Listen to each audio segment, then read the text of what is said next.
Hello friends, so a fresh correction is clearly visible in the current price chart of Nvidia Corporation, and it is now moving lower.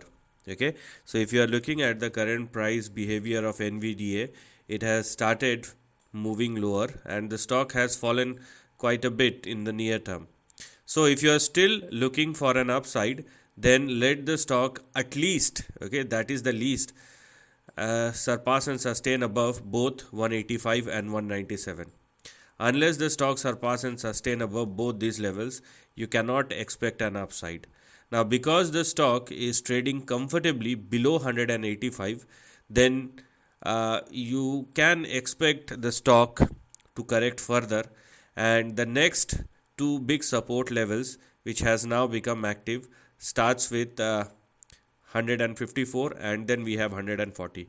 We have one more level to look at, which is your very near term support, and 164. So at these three more levels, if the stock continue to trade and sustain below 185, then we have 164, then we have 154, and we have 140. So till 140, this will be a normal correction. There is nothing much to talk about because this particular stock has performed exceptionally well. So a near term correction is not a problem. The problem starts when the stock started trading below 140 or lower.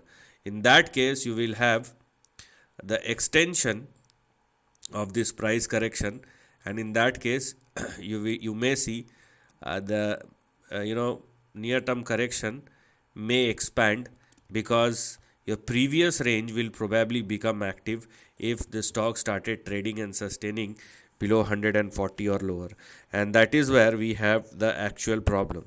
So you have to make sure that the stock is trading above 140 if you are looking for an upside, because if it falls below 140, then these three levels will probably become active, which may then push this particular stock in between 86 and 95 moving forward.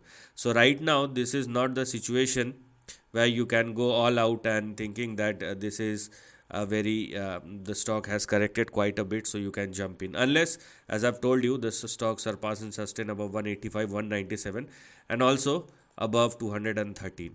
If the stock surpasses all these three levels, then obviously the upside may resume once again, but right now that is not the case, and this is something which you must look at as far as the current price chart of Nvidia. So this is the end of the video. Thanks for watching.